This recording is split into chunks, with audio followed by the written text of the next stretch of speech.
Pupunan namin yung bangka sa pagkakabaon. Ayan po. Ayan po yung sira. Yan yung po yung sira niya. Madami sira. Pati may-ari, sira na rin. Ayan Baka nga may butas na maliliit yan eh. Hindi lang namin alam. Ayan yung pinanggalingan. Tutukan natin ang camera. Yan. Yan yung bakat. Yan po yung bakat Ayan po yung hukay. Tapos ito tinambak na buhangin. Yan. Ayun ko kung ano oras na to, kanina pa kami rito, mga alas 2. Ngayon siguro mga nasa na ngayon, alas 5 ng hapon.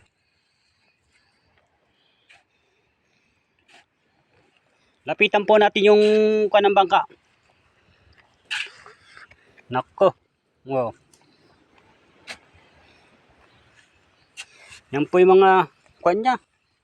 Ano ba to? Damo-damo? Hindi ko alam kung anong tawag dito. Yan.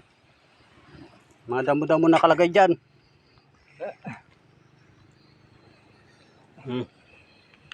Ayan pala yung mga damo nalagay dito. Ayan. Nako. Natanggal na pala. Saka to Ito Nako. Tanggalin na pala. Palitin na. Yan.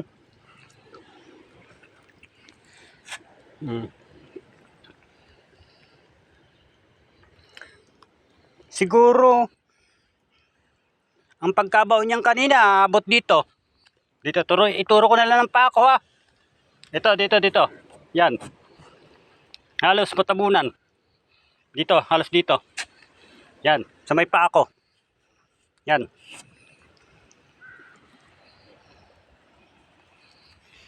Sabi yung mga buho. Ito pala yung kinuhaan ko na rin mga aguhong natumba. Yan. Mga natumba aguho. Sinama ko na sa video natin. Pati yung kubo namin, sira na.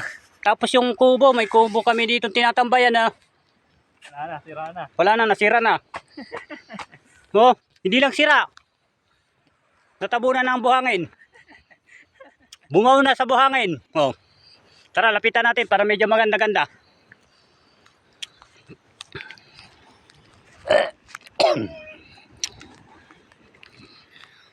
Palapit tayo sa kubo.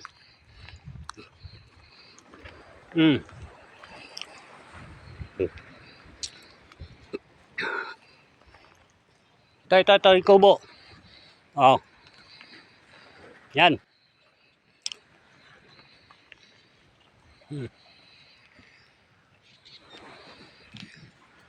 Yan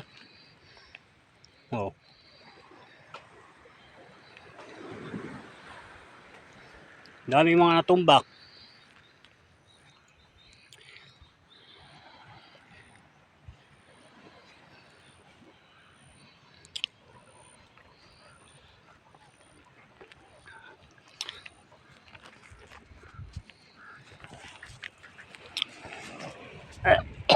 Inabot na pala kami ng ulan kanina.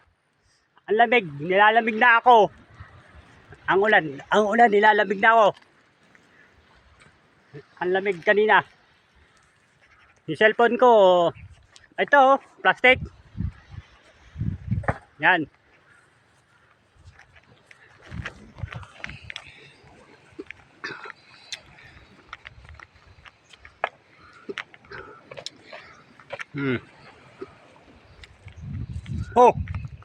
Pwede na palang kuha ng halo. Paglagay na. Ayan ba yun, yung ginagawa? Yung kuha ng halo.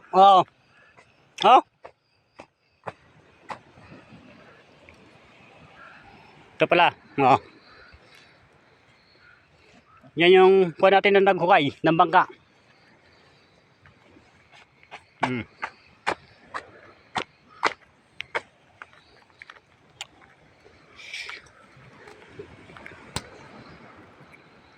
Ayan pala.